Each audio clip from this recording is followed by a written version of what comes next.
नमस्कार, India top news में आपका स्वागत है। Breaking news. महोबा 8 मई को हुआ था विवाह। 8 जून को नवविवाहिता की हुई संदिग्ध मौत। ससुरालियों पर लगा दहेज हत्या का आरोप। बुंदेलखंड के महोबा में एक नवविवाहिता के हाथ की मेहंदी भी न छूटी थी कि उसकी संदिग्ध परिस्थितियों में मौत हो गई। मृतिका के मायके पक्ष ने ससुरालियों पर दहेज हत्या का गंभीर आरोप लगाया है। मृतिका का विवाह 1 माह पूर्व हुआ था। ऐसे में उसकी संदिग्ध मौत हो जाने से परिवार में कोहराम मचा हुआ है। सूचना पर पुलिस द्वारा शव को कब्जे में लेकर पंचनामा भरते हुए पोस्टमार्टम कराया जा रहा है और पुलिस पूरे मामले की जांच में जुटी हुई है। दरअसल नवविवाहिता की संदिग्ध मौत का मामला जनपद के महोबकंद थाना क्षेत्र अंतर्गत पिपरी गांव का है। 1 माह पूर्व 8 मई को विवाह हुआ और आज 8 जून को नवविवाहिता की संदिग्ध मौत से हर कोई हैरत में है। उसके हाथ की मेहंदी भी न छूती थी कि उसकी अचानक हुई मौत से परिवार में कोहराम मचा हुआ है। तो वहीं मृतका की मौत का आरोप उसके ससुरालियों पर मायके पक्ष ने लगाया है। बताया जाता है कि मृतिका हमीरपुर जनपद के राठ थाना क्षेत्र अंतर्गत बेगाया गांव की निवासी है। यहां रहने वाले धर्मदास अहिरवार की 20 वर्षीय पुत्री पानकुंवर का विवाह बीती 8 मई 2023 को महोबा जनपद के ग्राम पिपरी निवासी कैलाश अहिरवार के साथ धूमधाम के साथ हुआ था।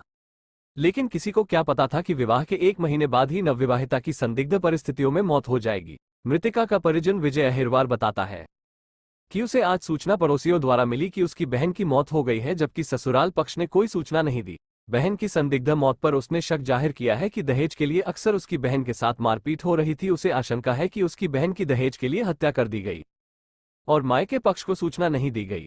वहीं ससुराल पक्ष बताते हैं कि मृतिका पानकुंवर अचानक बीमार हुई थी। तबीयत खराब होने पर पनवाड़ी के निजी अस्पताल में दिखाया गया और आम लगने पर उसे घर ले आए, जहां दोबारा तबीयत बिगड़ गई और उसकी मौत हो गई। जबकि मायके पक्ष ने आए दिन दहेज के लिए मृतिका को प्रताड़ित करने और अब हत्या करने का गंभीर आरोप लगाया। मायके पक्ष की सूचना पर पहुंची पुलिस ने शव को कब्जे में ले लिया है और पंचनामा भर पोस्टमार्टम के लिए भेज दिया। अब पोस्टमार्टम रिपोर्ट आने के बाद मौत के कारणों का पता चल पाएगा। इसके बाद आगे की कार्यवाही होगी।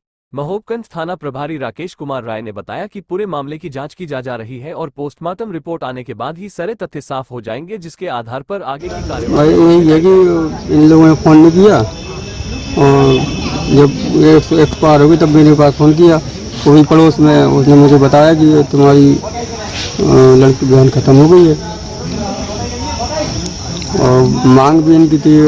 जब शादी में आई तो पहले इनकी मम्मी चिल्ला रही थी, मुझे मतलब साड़ी नहीं आई, कल सामान चिल्लाती थी मुझे ये नहीं है वो नहीं है, और गोदरेज भी ख़राब कर रही थी। उसकी भाभी कह रही थी पहले भी मारपीट की है, पहले भी एक बार की।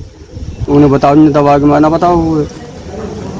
कहाँ शादी हुई थी इनकी? शादी होती पिपरी, बेगांव से पिपरी। बेगांव कहाँ पड़ता है? बेगांव पर राठ तहसील। शादी कहाँ पर हुई थी? पिपरी महोबकंद जिला, महोबकंद थाना महोबकंद है। कब शादी हुई थी? 8 तारीख मई। और कोई वजह थी? और कोई वजह नहीं है, इन लोगों को पीटा है बस। अभी भी उसके निशान है पीटने के। क्या नाम था आपकी बहन का? पाना देवी। कितनी उम्र थी? और 20-22 साल।